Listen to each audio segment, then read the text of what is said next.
राजस्थान की प्रमुख सभ्यताएं। पहली है कालीबंगा सभ्यता। खोज 1952 में अमलानंद घोष द्वारा घग्गर नदी के बाएं तट पर। तट भी बायां है नदी का।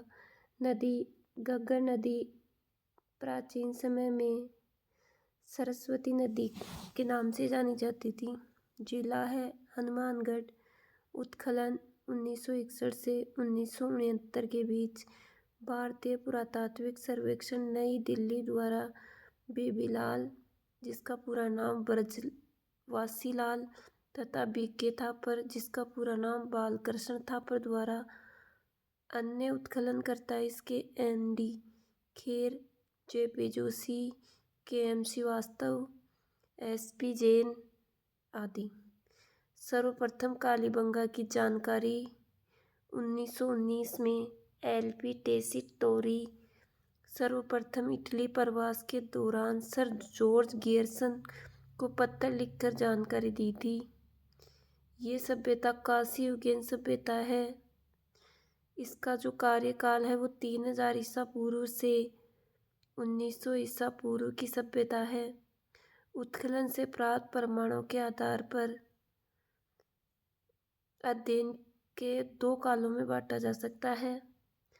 प्रारंभिक पूर्व हड़प्पा काल लगभग 3000 से 2700 ईसा पूर्व और विकसित हड़प्पा काल 2600 से 1900 ईसा पूर्व।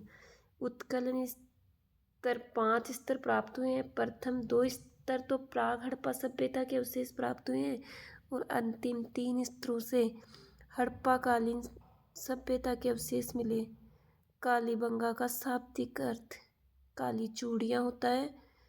और कालीबंगा के उपनाम दशरथ शर्मा ने सिंधु घाटी साम्राज्य की तीसरी राजधानी कहा है और कच्ची ईंटों से निर्मित मकानों के कारण इस सभ्यता को दीनहीन बस्ती कहा जाता है। अब इस सभ्यता की विशेषताएं। नगर नियोजन। नगर को 2 भागों में विभाजन। पश्चिमी भाग दुर्गकृत है और पूर्वी भाग अदुर्गकृत है।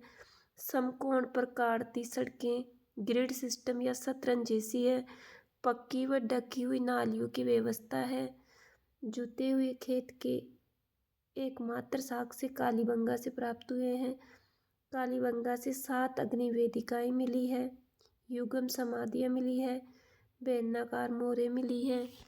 सर्वप्रथम भूकंप के साक्ष्य मिले हैं। मुख्य फसलों में गेहूँ और जौ। मकान में ईंटों के साक्ष्य मिले हैं। कालीबंगा सिंधु घाटी सभ्यता का एकमात्र स्थल है जहाँ से मातृ देवी की मूर्ति प्राप्त नहीं हुई है। बाकी सभी सिंधु घाटी स्थलों से मातृ देवी की मूर्ति मिली है। लकड़ी की नालियों के अवशेष मिले हैं। कालीबंगा से एक बालक की खोपड़ी मिली है जिसमें 6 छेद है। ये शल्य चिकित्सा का प्रमाण माना गया है कि यहाँ पे प्राचीन समय में इस बच्चे की खोपड़ी की शल्य चिकित्सा की गई होगी।